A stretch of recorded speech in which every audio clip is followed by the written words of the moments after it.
여러분은 주식시장에 대해서 어떻게 생각하십니까? 경제학적인 구조로 움직이는 시장이 주식시장이라고 생각하십니까? 아니면 어떤 과학적인 구조에 의해서 움직이는 것이 주식시장이라고 생각하십니까? 옛날에 유럽의 유명한 과학자였던 존 뉴턴도 주식 투자를 했다고 하죠. 쫄딱 망했다고 합니다. 대공황의 위대한 경제학자 케인즈도 주식 투자에는 별 소질이 없었다고 합니다. 우리나라를 대표하는 유명한 경제학자들 중에 주식 부자가 있는지 잘 모르겠습니다.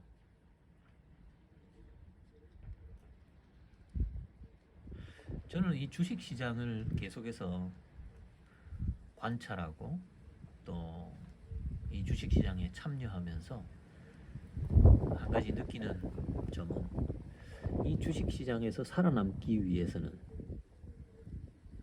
어떤 사람이 이 주식 시장에서 살아남을 수 있는가? 그리고 또 주식 시장에서 누가 돈을 벌고 있는가? 뭐 어떤 사람들은 뭐 사기꾼들, 작전 세력들이 아니냐, 뭐 이렇게들 이야기하지만 글쎄요, 일부 무리들 중에는 그런 사람들도 있겠죠.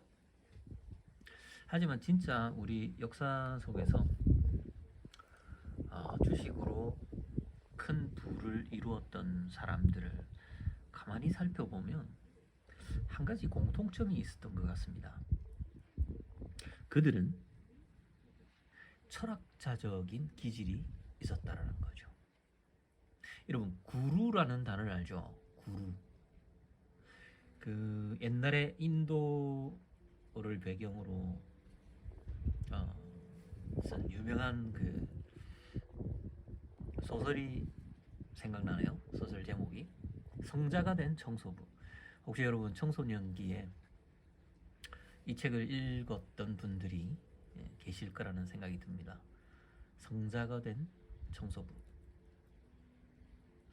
뭔가 구루 이러면은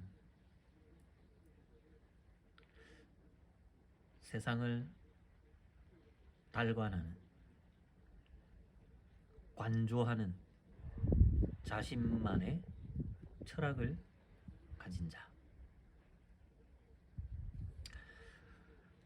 그렇다고 해서 뭐 모든 성자들이 훌륭한 투자자이다 라는 것은 아닙니다. 전혀 관심이 없는 성자들이 대부분이겠죠. 대부분의 구루들은 부를 획득하는 것에 크게 관심이 없으리라 생각합니다. 하지만 엄청난 부를 이룬 사람들의 특징을 가만히 보면 그들만의 가지고 있는 어떤 철학적인 깊이, 그것이 보여지는 것 같습니다. 윤리학적 관점에서 보면은 그들은 다분히 에피쿠로스적인 그런 성격이 강했던 것 같아요. 금욕주의적인 그런 성격? 제가 요즘 그 로스차일드 가문에 관한 이야기를 읽고 있다고 했죠. 1대 로스차일드였던 마이어 암셀 로스차일드가 상당히 그런 어떤 금욕주의적인 삶을 살았는데 그의 5 아들들 중 첫 번째 아들인 암셀 로스차일드 역시 상당히 그런 모습을 보여주는 것 같습니다.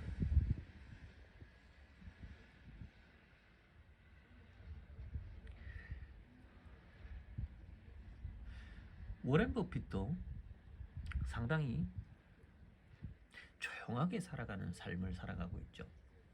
일단 겉으로 보이는 삶의 형태는 대단히 검소합니다.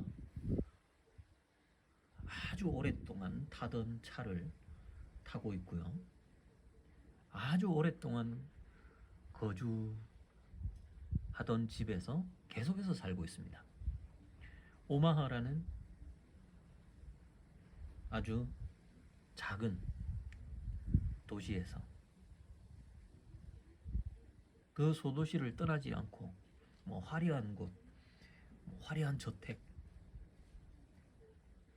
슈퍼카를 막 여러 대씩 끌고 다니면서 뿜뿜하는, 자신의 부를 자랑하는 그런 삶을 살아가지 않는다는 거죠.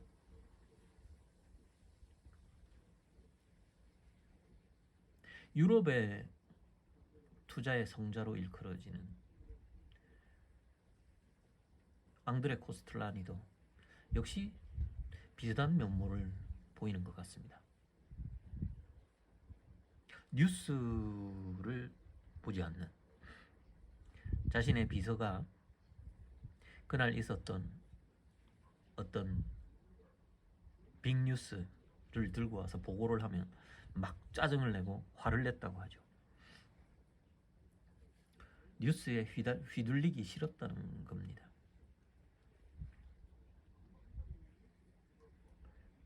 그만큼 오랜 시간 연구하고 확인된 그런 투자처에 자신의 돈을 투자해 놓는 것. 심지어는 소유 개념을 가졌었죠. 아예 워렌 버핏 같은 경우는 완전히 그냥 거금을 들여서 회사 자체를 사들여 버렸고요.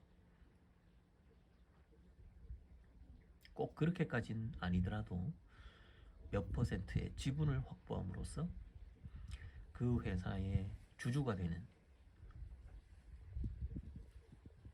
되었다면 일단 맡기는, 그 경영진에 대한 믿음을 가지고 기다리는 그런 투자의 모습을 보여주었습니다.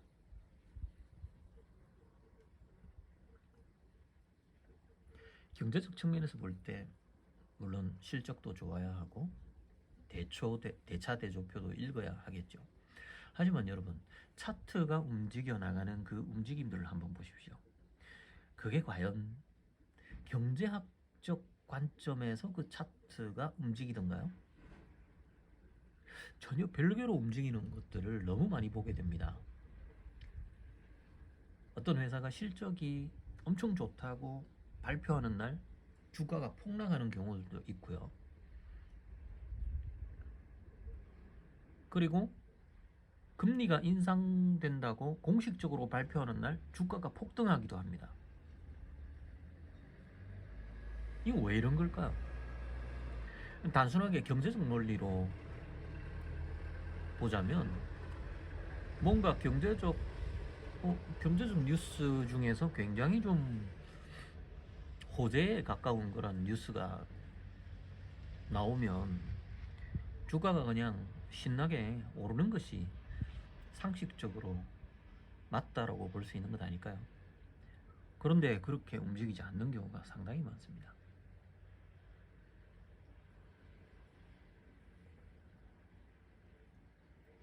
차트를 가만히 보더라도 이게 과학적인 패턴이나 움직임하고는 전혀 차원이 먼 그런 그림을 보여주죠. 예측 불가능성. 그래서 시장을 예측한다는 것 자체는 그건 사실상 있을 수 없는 일이라고 볼 수 있습니다. 저도 예전에는 시장을 예측해 보려고 나름 엄청나게 애를 써봤지만 그것이 부질없는 짓이다 라는 걸 알게 되겠더라고요.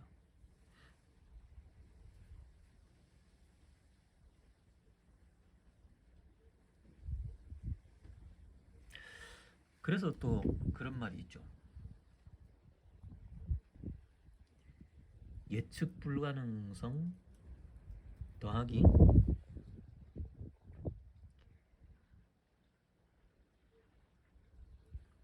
이게 단순계가 아니라 복잡계로 움직여 나간다는 거.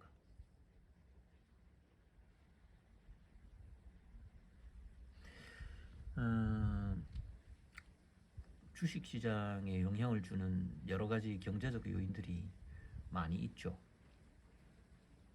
금리도 영향을 줄 수 있고, 그리고 또 정치, 사회, 외교, 안보, 전쟁이라는 큰 변수가 이번에 전 세계 주식시장에 큰 영향을 주지 않았습니까? 연준의 금리 인상도 그랬고요. 그리고 또 인플레이션이라는 주요한 경제적 요인이 주식시장에 영향을 준 것은 사실입니다. 하지만 이런 그 경제적 요인들을 따라서 주식 투자를 한다고 해서 우리가 좋은 수익을 볼 수 있는 것인가? 꼭 그렇지 않다는 겁니다. 오히려 우리는 발상의 전환이라는 새로운 관점으로, 그리고 또 하나의 인과관계에 의해서 움직이는 세상의 여러 이치, 세상의 여러 논리, 그것을 따라가는 것이 오히려 더 마음 편하게 주식 투자를 할 수 있다라는 걸 깨달을 수가 있습니다. 어제도 제가 이 주가 변동성을 이야기하면서 자연의 이치, 달도 차면 기운다. 여기서 찬다라는 말은 점점 보름달로 채워져 간다라는 뜻입니다. 차갑다, 콜드라는 뜻이 아니고요. 풀, 점점 채워져 간다라는 뜻의 표현입니다. 그래서 달이 점점 채워지면, 보름달로 채워지면 그 이후에는 기운다. 여기서 기운다라는 것은 달이 점점 작아진다라는 그런 뜻이죠. 그래서 옛 우리 선조들은 이 표현을 참 많이 썼습니다. 권력의 이 유한성을 이야기할 때도 이 표현을 참 많이 썼었죠. 화무 11홍, 화려한 꽃도 10일 이상을 가지 못한다. 붉게 물든 꽃도 11일이 지나면 시든다는 뜻입니다. 우리 좀 있으면 피게 될 벚꽃이 그렇죠. 정말 한 일주일 바짝 화려하게 피었다가 지게 되죠. 달은 그나마 양반입니다. 그죠? 보름 정도는 채워지니까요. 권불10년이라는 말, 요거는 뭐 주식시장에 적용하기에는 그렇게 어울리는 표현은 아니네요. 어쨌든 이 자연의 이치가 우리 투자자들에게는 굉장히 하나의 어떤 자신만의 어떤 투자 철학을 형성하는데 요긴하게 붙잡을 만한 하나의 어떤 원리가 아닌가라는 그런 생각을 하게 됩니다.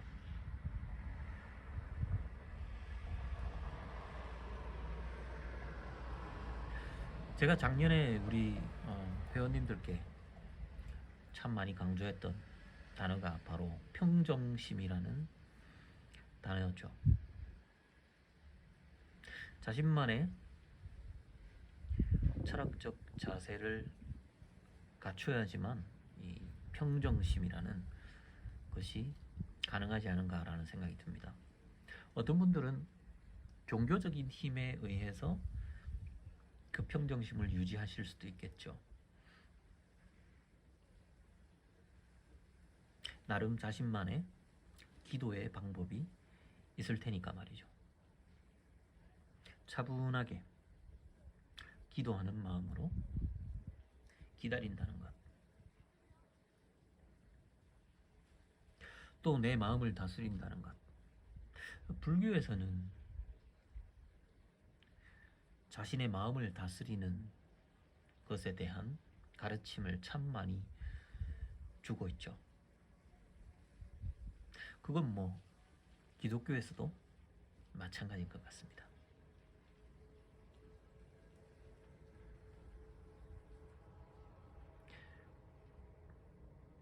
나누어 주어야지만이, 베풀어야지만이 채워지는 그 원리, 비워야지만 채워지는 그 원리, 그것에 대한 진리의 가르침을 주는 경우들이 참 많죠.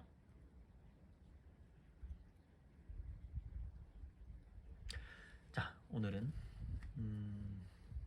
주식시장이 경제적 논리보다, 과학적 논리보다 오히려 철학적인 본성과 더 닮아있다 라는 것을 여러분들과 함께 한번 이야기해 보았습니다. 물론 오늘 제 이야기에 동의하지 않는 분들도 얼마든지 계시리라 하는 생각이 듭니다. 여러분들은 주식시장을 어떻게 설명하시겠습니까? 여러분만의 나름대로의 표현법으로 한번 표현해 보시기 바랍니다. 자, 간밤에 많은 비가 내렸죠. 아주 맑은 하늘과 아주 해맑은 햇살을 보니까 참 기분이 좋습니다. 행복한 주말 보내시길 바랍니다. 다음 시간에 또 뵙겠습니다. 안녕히 계세요.